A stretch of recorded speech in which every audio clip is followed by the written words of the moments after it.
تحصينات غار الملح على القائمة النهائية للتراث الإسلامي. لمن لا يعرف ما هي هذه التحصينات، هذه حلقة جديدة من أصل الكلام. معكم محمد علي العياري، وهذه قصتهم. سنة 2024 جاء الاعتراف الدولي ليعيد تحصينات غار الملح للواجهة من جديد ويعرف بمكانتها التاريخية. والتتويج هذايا ما كانش مجرد تصنيف رمزي، بل اعتراف دولي بقيمة منظومة دفاعية متكاملة توفر حماية للموقع وتعزز جهود الترميم والصيانة. لكن خلينا نرجعوا للتحصينات هذه.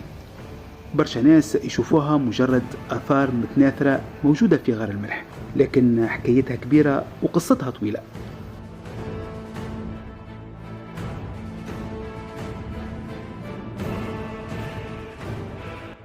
في الحقيقة التحصينات هذه اللي نشوفوا فيها هي كانت 3 قلاع شامخة تبنات حوالي سنة 1650 ميلادي، وهي عبارة على برج اللوطاني والبرج الوسطاني وبرج لازاريت. الثلاثة هذوما شكلوا نظام دفاع متناسق يحمي الميناء والمدينة من الهجمات البحرية. مدينة غار الملح هي مدينة ساحلية ضفاف البحر الأبيض المتوسط شمال العاصمة، شهدت على مدى قرون من التاريخ البحري والعسكري تطوير لمنظومة التحصينات، خاصة الدفاعية منها. يعني باختصار لتفادي الهجمات البحرية من طرف الأعداء تم بناء 3 تحصينات هذوما في الواجهة على البحر المتوسط في مدينة غار الملح. التحصينات هذه امتزجت بين الهندسة الأندلسية ودقة الخبرة العسكرية العثمانية، فكانت جدرانها سميكة وقادرة على امتصاص ضربات المدافع. حتى المواقع متاعها صممت بعناية لتأمين رؤية كاملة للخليج ومداخل البحيرة.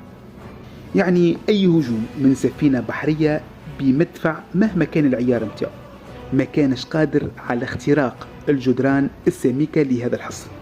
برج اللوطاني المطل على الميناء القديم كان نقطة مراقبة متقدمة وحصن عسكري لحماية السفن الراسية.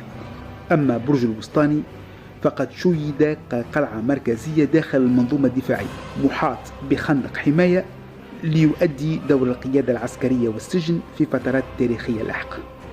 في حين مثل برج لازاريت خط الدفاع الأول عند مدخل المدينة، واستعمل خلال القرن التاسع عشر كمركز للحجر الصحي في انعكاس لدور المدينة البحري والتجاري المتواصل